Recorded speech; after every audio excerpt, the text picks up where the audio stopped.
আসসালামু আলাইকুম। Pulse vista নিউজে আপনাদের সবাইকে স্বাগতম। আজকের এই বিশেষ বিশ্লেষণ ধর্মী প্রতিবেদনে আমরা আলোচনা করব মধ্যপ্রাচ্যের চলমান কয়েকটি গুরুত্বপূর্ণ ঘটনাকে ঘিরে। পাকিস্তানের পররাষ্ট্রমন্ত্রী হঠাৎ তেহরান সফর কেন আন্তর্জাতিক পর্যায়ে এত গুরুত্ব পাচ্ছে? ইরান ও যুক্তরাষ্ট্রের মধ্যে কি নতুন কোনো সমঝোতার পথ তৈরি হচ্ছে? লেবাননের প্রেসিডেন্টকে কেন সরাসরি জবাব দিলেন ইরানের পররাষ্ট্রমন্ত্রী আব্বাস আরাঘচি? সংযুক্ত আরব আমিরাতের সঙ্গে সম্পর্ক অবনতির জন্য কেন ইসরায়েলকে দায়ী করছে তেহরান? এবং সবচেয়ে আলোচিত বিষয়, ডোনাল্ড ট্রাম্প ও বেনিয়ামিন নেতানিয়াহুর মধ্যে কি এমন ঘটেছে যার কারণে দুই দেশের সম্পর্ক নিয়ে নতুন প্রশ্ন তৈরি হয়েছে? সবকিছু বিস্তারিত থাকবে আজকের এই প্রতিবেদনে। আমি সাথে আছি মেহেদী হাসান।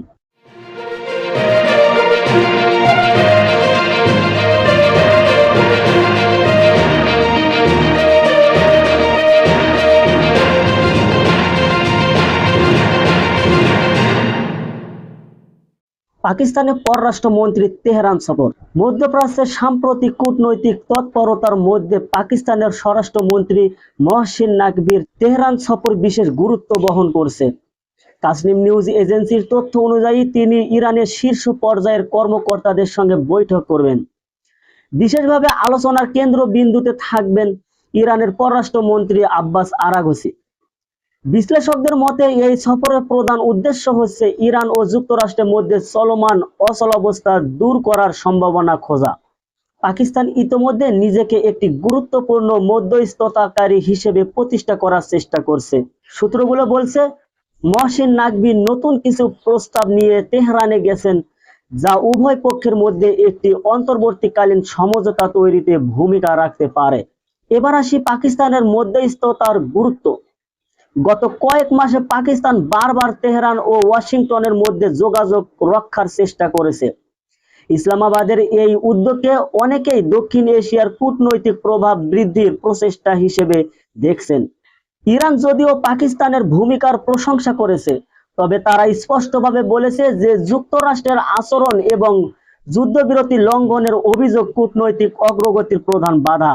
এই অবস্থায় পাকিস্তানের নতুন উদ্যোগ সফল হবে কিনা তা এখন দেখার বিষয়। এবারে আসি লেবানন নিয়ে আরাঘচির কড়া প্রতিক্রিয়া। সম্প্রতি লেবাননের প্রেসিডেন্ট জোসেফ আউন অভিযোগ করেন যে ইরান লেবাননকে একটি দর কষাকষির হাতিয়ার হিসেবে ব্যবহার করছে। এই মন্তব্যের জবাবে আব্বাস আরাঘচি সামাজিক যোগাযোগ মাধ্যমে একটি কড়া প্রতিক্রিয়া জানান। তিনি বলেন, যদি লেবানন সত্যিই ইরানের দর কষাকষির হাতিয়ার হতো তাহলে বহু আগে যুক্তরাষ্ট্র ও ইরানের মধ্যে একটি চুক্তি হয়ে যেত। আরাঘচি আরো বলেন, লেবাননের প্রকৃত সমস্যার উৎস হচ্ছে দখলদারিত্ব, আঘাত এবং চলমান সামরিক চাপ। তার এই বক্তব্য মধ্যপ্রাচ্যের রাজনৈতিক অঙ্গনে নতুন বিতর্কের জন্ম দিয়েছে। এবারে আসি লেবাননের যুদ্ধবিরতি চুক্তি নিয়ে বিতর্ক। ওয়াশিংটনে অনুষ্ঠিত সাম্প্রতিক ত্রিপক্ষীয় বৈঠকে ইসরায়েল ও লেবাননের মধ্যে শর্ত সাপেক্ষে যুদ্ধবিরতির আলোচনা হয়। চুক্তির একটি বড় শর্ত ছিল হিজবুল্লাহ সামরিক চুক্তির একটি বড় অংশ ছিল হিজবুল্লাহর সামরিক তৎপরতা বন্ধ করা, কিন্তু হিজবুল্লাহ এবং তাদের সমর্থকরা এই চুক্তি প্রত্যাখ্যান করেছে।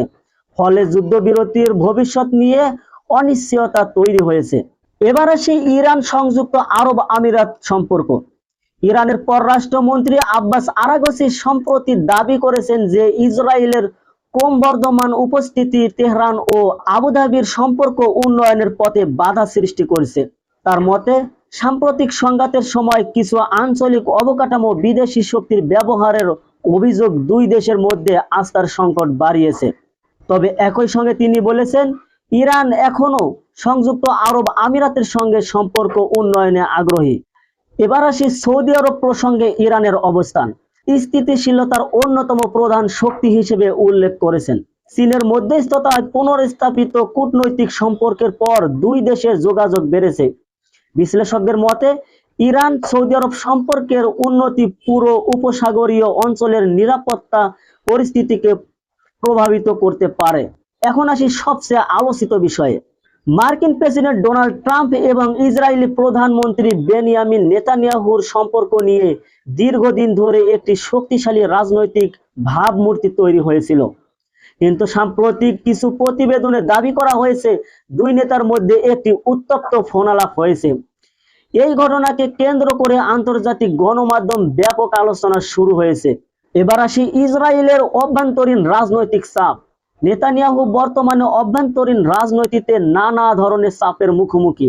যুদ্ধ, নিরাপত্তা, অর্থনীতি এবং রাজনৈতিক বিরোধিতা সব মিলিয়ে তার সরকারকে কঠিন সময় পার করতে হচ্ছে। বিরোধীরা অভিযোগ করছে সরকারের কৌশল কাঙ্ক্ষিত ফল দিতে পারেনি। অন্যদিকে সরকার পক্ষ বলছে জাতীয় নিরাপত্তার স্বার্থেই তাদের পদক্ষেপ নেওয়া হয়েছে। এখন প্রশ্ন হচ্ছে মধ্যপ্রাচ্যের ভবিষ্যৎ কোন দিকে? বর্তমান পরিস্থিতিতে কয়েকটি প্রশ্ন সামনে এসেছে। ইরান ও যুক্তরাষ্ট্র কি কোনো নতুন সমঝোতায় পৌঁছাবে? পাকিস্তানের মধ্যস্থতা কি সফল হবে? লেবাননের সংকট কি আরো গভীর হবে? ইসরায়েলের রাজনৈতিক পরিস্থিতি কোন দিকে যাবে? এই প্রশ্নগুলোর উত্তরই আগামী কয়েক মাসে মধ্যপ্রাচ্যের ভবিষ্যৎ নির্ধারণ করতে পারে। দর্শক, এই ছিল মধ্যপ্রাচ্যের সর্বশেষ গুরুত্বপূর্ণ ঘটনাগুলোর বিস্তারিত বিশ্লেষণ। এ পর্যন্ত বিদায় নিচ্ছি। সঙ্গে ছিলাম মেহেদী হাসান, পালস ভিস্টা নিউজ। আল্লাহ হাফেজ।